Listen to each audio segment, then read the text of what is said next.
ಈಗ ಅವ್ರವ್ರು ಯಾರಾದ್ರು ದುಡ್ಡು ಇಸ್ಕೊಂಡಿರ್ಬೋದು, ಕೊಟ್ಟಿರ್ಬೋದು ಗೊತ್ತಿಲ್ಲ ನನಗೆ. ಓಕೆ, ನಾನು ತಗೊಂಡಿದ್ದೆ, ಕೊಟ್ಟೆ. ಸಿನಿಮಾ ಮಾಡ್ಲಿಲ್ಲ, 2 years 3 years ಸಿನಿಮಾ ಮಾಡ್ಲಿಲ್ಲ, ಬರ್ಲಿಲ್ಲ. ಆದ್ರೂ ಸರಾಗಂದ್ರು ಒಂದು ಮಾತಾಡಿದ್ರು, ಪ್ರೇಮವ್ರು ಏನೋ ಕಷ್ಟ ಅಲ್ಲದೇನೆ ಕೊಟ್ಬಿಡಿ ಪ್ರೇಮ, ಕೊಟ್ಟೆ ನಾನು ಅವ್ರಿಗೆ. ಓಕೆ, ಊಟ ಮಾಡೋದ್ ಕೊಡ್ಬೇಕಾ, ಕರೆಂಟ್ ಬಿಲ್ ಕಡಕ್ ಕೊಡ್ಬೇಕಾ ಅವ್ರಿಗೆ? ಆಯ್ತಾ? ಬಂದು ಒಂದ್ಸರಿ ಬಂದ್ಬಿಟ್ಟು ಎಲ್ಲರೂ ಬಂದು ಕೂತ್ಕೊಂಡು ಇದು ಮಾಡಿದ್ರು, ಪ್ರಾಬ್ಲಮ್ ಕ್ಲಿಯರ್ ಆಯ್ತು ಅಂತ ಹೋದ್ರೆ ಮತ್ತೆ ಪ್ರಾಬ್ಲಮ್ ಶುರುವಾಯ್ತು ಅನ್ನೋದಕ್ಕೆ ಇದೇ ನಿಮ್ ಕ್ವಶನ್. ಅಂದ್ರೆ ಯಾರು ಸ್ಟ್ರಾಂಗ್ ಇಲ್ಲ. ಇದೇ ಅಂಬರೀಷ್ ಆಯ್ತಿದ್ರೆ, ಇದೇ ಬಂದ್ಬಿಟ್ಟು ಅಮ್ಮ ಇದ್ದಿದ್ರೆ ಯಾರಾದ್ರೂ ಕರೆದು ಬೈತಿದ್ರ, ಮಾತಾಡ್ತಿದ್ರ, ಯಾರಾದ್ರೂ ಹೇಳ್ತಿದ್ರ, ಬ್ರೇಕ್ ಮಾಡಿ ತೋರಿಸ್ತಿದ್ರ, ಎಲ್ಲ ಬರ್ರ ಇಲ್ಲಿ ಯಾಕ್ರ ನಮ್ಮ ಮನೆ ಮರ್ಯಾದೆ. ಯಾಕಂದ್ರೆ ಮನೆ ಅಂತೀವಲ್ಲ, ನಮ್ಮ ಮನೆ ಚಿತ್ರರಂಗ ಒಂದು ಮನೆ, ಇದು ಫಿಲಿಂ ಚೇಂಬರ್ ಒಂದು ನಮ್ಗೆ ತಾಯಿ ಸ್ಥಾನದಲ್ಲಿ ಇರೋದು ಇದು ಅಂತ ಹೇಳ್ತೀವಲ್ಲ. ಜಗ್ಗಿ ಇಲ್ಲಾಕಮ್ಮ ಪ್ರೆಸ್ ಮೀಟ್ ಮಾಡಕ್ಕೆ ಸೊ ಕೇಳ್ಬೋದಲ್ವ, ಮಾತಾಡ್ಬೋದಲ್ವ? ಯಾಕೆ ಕೇಳಲಿಲ್ಲ ಅವರು? ಆಮೇಲೆ ನಾನು ಹೇಳೋದು, ಒಂದು ಸರಿ ಯಾರಾದ್ರೂ ಈ ತರ ನ್ಯೂಸೆನ್ಸ್ ಮಾಡಿದಾಗ, ಯಾರಾದ್ರೂ ಪ್ರಾಬ್ಲಮ್ ಮಾಡಿದಾಗ ದಯವಿಟ್ಟು ಬರ್ಬೇಕು, ಬಂದು ಕೇಳ್ಬೇಕು. ಕರೀರಿ, ಅವ್ರು ಯಾರು ಕರೀರಿ ಅಂದ್ಬಿಟ್ಟು ಕುಂದಿಸ್ಕೊಂಡು ಮಾತಾಡಿ. ಯಾಕಂದ್ರೆ ಚಿತ್ರರಂಗ ಬಗ್ಗೆ ಕೆಟ್ಟ ಮಾತಾಡ್ತೀಯ ಕಣ್ರಿ, ಕರೀರಿ ಅಂತ ಕುಂದಿಸ್ಕೊಂಡು ಮಾತಾಡೋದು ಯಾರಿಗಿದೆ? ಮಾಡ್ಬೇಕು. ಈಗ ಚೇಂಬರ್ ಮಾಡ್ಬೇಕು. ಈಗ ಅಮ್ಮ ಕೂತಿದ್ದಾರೆ, ಬೇರೆಲ್ಲ ಕೂತಿದ್ದಾರೆ, ಈಗ ಚೇಂಬರ್ ಮಾಡ್ಬೇಕು, ಫಿಲ್ಮ್ ಚೇಂಬರ್ ಮಾಡ್ಬೇಕು. ಈಗ ಚೇಂಬರ್ ಮೇಲೆ ನಂಬಿಕೆ ಇದೆ ಸರ್, ಕೆಲಸ ಮಾಡ್ತಾರೆ. ಈಗ ಆಗ್ಲಿಲ್ಲ ಅಂತ ಏನ್ ಮಾಡ್ತಾರೆ, ನಾನು ಬಂದು ಲೆಟರ್ ಕೊಟ್ಟಿದ್ದೀನಿ, ನಿರ್ಮಾಪಕ ಸಂಘದವ್ರಿಗೂ ಲೆಟರ್ ಕೊಡ್ತಾ ಇದೀವಿ. ಕೊಟ್ಟಿದ್ದೀರಪ್ಪ ಅವಾಗ? ನಿರ್ಮಾಪಕ ಸಂಘ ಲೆಟರ್ ಮಾಡಿದೀವಿ, ಅವ್ರಿಗೂ ಹೋಗ್ತಾ ಇದೆ. ಆಯ್ತಾ? ನಿರ್ಮಾಪಕರ ಸಂಘದಿಂದ ಯಾರೋ ಏನೋ ಒಂದು ಮಾತಾಡಿದ್ರು ಅನ್ನೋ ಕಾರಣಕ್ಕೋಸ್ಕರ ಸಡನ್ ಆಗಿ ಎಲ್ಲ ಎದ್ಬಿಟ್ಟು ಕೇಸ್ ಹಾಕಿದ್ವಲ್ವಾ? ಈಗ ಒಬ್ಬ ನಿರ್ದೇಶಕನ ಬಗ್ಗೆ ಮಾತಾಡಿದ್ದಾರೆ, ಒಬ್ಬ ಅಲ್ಲ, ಅರ್ಜುನ್, ನಾನು, ಆಮೇಲೆ ಅಪ್ಪು ಅವ್ರ ಬಗ್ಗೆ, ಕಲಾವಿದ್ರ ಬಗ್ಗೆ, ಎಲ್ಲರ ಬಗ್ಗೆ ಮಾತಾಡಿ. ಯಾರು ಬರ್ತಾರೆ? ಯಾರು ಬಂದ್ರಿ ಸರ್? ಯಾರಾದ್ರೂ ಬಂದ್ರ?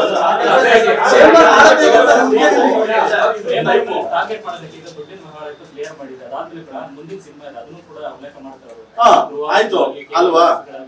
ಧ್ರುವ್ ಬಗ್ಗೆ ಅಲ್ಲ, ಕೆವಿಎನ್ ಅವ್ರ ಬಗ್ಗೆ ಯಾಕೆ ಮಾತಾಡೋದು?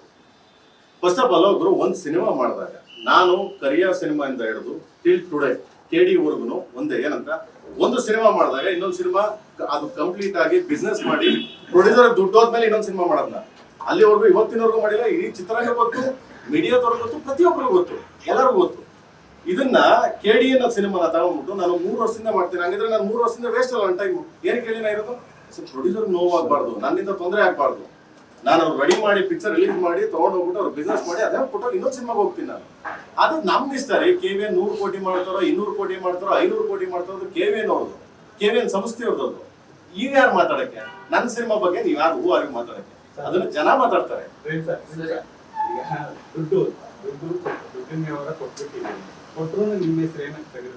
ಅದನ್ನೇ ಕೇಳ್ತಾ ಇರೋದು. ಅದನ್ನ ನನ್ನ ಹೆಸರು ಪ್ರತಿ ಸಾರಿ ಈ ತರ ನ್ಯೂಸೆನ್ಸ್ ಆದಾಗ ಅದಕ್ಕೆ ಬಂದಿದ್ದು ನಾನು, ಇಲ್ಲಾಂದ್ರೆ ಗೊತ್ತಿರ್ಲಿಲ್ಲ. ನಾನು ನಿಜ ಗೊತ್ತಿರ್ಲಿಲ್ಲ. ನಾನು ಏನಕ್ಕೆ ಅಂದ್ರೆ ರೀ ಅಂತ.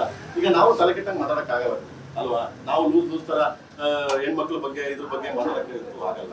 ಸೊ ಅದರಿಂದ ನಾನೇನ್ ಮಾಡಿದೀನಿ. ಸೊ ಎನಿವೆ, ಇಲ್ಲಿ ನನ್ನನ್ನು ಯಾವತ್ತು ಫಿಲಿಂ ಚೇಂಬರ್ ತಪ್ಪು ತಿಳ್ಕೊಂಬರೋದು, ನೋಡೋ ಪ್ರೇಮ್ ಡೈರೆಕ್ಟ್ ಆಗಿ ಕೊಟ್ಬೋದು ಅಂತ ಆಲ್ರೆಡಿ ಕೇಸ್ ಹಾಕಿದೀನಿ. ಹೋಟೆಲ್ ಬರ್ತದೆ ಇವತ್ತು, ಈಗ ಬರುತ್ತೆ. ಈಗ ಯಾವ ಸ್ಟೇಷನ್ ಆಯ್ತು,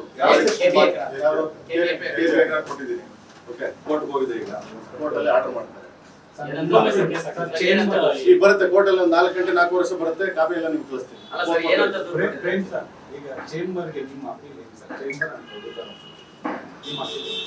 ನನ್ನ ಅಪೀಲ್ ಒಂದೇ, ಯಾರ ಬಗ್ಗೆ ಯಾಕೆ ಏನಕ್ಕೆ ಮಾತಾಡ್ತಾರೆ ಅದು ಆ ಥರ, ಅದು ತುಂಬಾ ಕೆಟ್ಟದ್ದು. ಯಾಕೆ ಮಾತಾಡಬೇಕು? ಹೌದು, ನಿಮ್ಗೆ ಅಧಿಕಾರ ಕೊಟ್ಟವ್ರು ಯಾರು ಅಂತ ಕೇಳ್ತೀನಿ. ನಿಮ್ದು ಪರ್ಸನಲ್ ಇದೆಯಾ? ಯಾರೋ ಒಬ್ಬ ದುಡ್ಡು ನಿಮ್ಮ ಪರ್ಸನಲ್ ಇದೆಯಾ? ನೀವು ಮನೇಲಿ ಮಾತಾಡ್ಬೇಕು, ಪಬ್ಲಿಕ್ ಅಲ್ಲಿ ಮಾತಾಡ್ತೀರಾ? ಟ್ರೇಸ್ ಮಾಡು. ಈಗ ಹಾಕ್ತೀನಿ ನಾನು, ಕೇಸ್ ಹಾಕ್ತೀನಿ, ಕೇಸ್ ಹಾಕ್ತೀನಿ. FIR ಬರ್ತದೆ. ಈಗ ಸಂಜೆ FIR ಬರ್ತದೆ. ಕಾನೂನೇ ಇದೆ, ಕಾನೂನು ಪ್ರಕಾರ ಅರೆಸ್ಟ್ ಮಾಡ್ಬೇಕು ಬಿಡ್ಬೇಕು ಅಂತ ಅವ್ರ ಇಷ್ಟ, ಕಾನೂನು ಪ್ರಕಾರ ಮಾಡ್ತಾರೆ. ಆಯ್ತಾ? ಅದಾದ್ಮೇಲೆ ಡೆಫಾಮೇಷನ್ ಕೇಸ್ ಹಾಕ್ತೀನಿ. ಎಷ್ಟು ಕೋಟಿಗೆ ಅಂತ ಕೇಳ್ತೀನಿ. ನಮ್ಮ ಲಾಯರ್ ಹೇಳ್ತಾರೆ, ಲಾಯರ್ ಹೇಳ್ಬಿಟ್ಟು ಎಷ್ಟು ಕೋಟಿಗೆ ಅಂತ ಹಾಕ್ತೀನಿ. ಒಂದು ಕಟ್ಕೊಡ್ಲಿ, ನಾನು ಕಟ್ತೀನಿ, ಕಟ್ಕೊಡ್ಲಿ.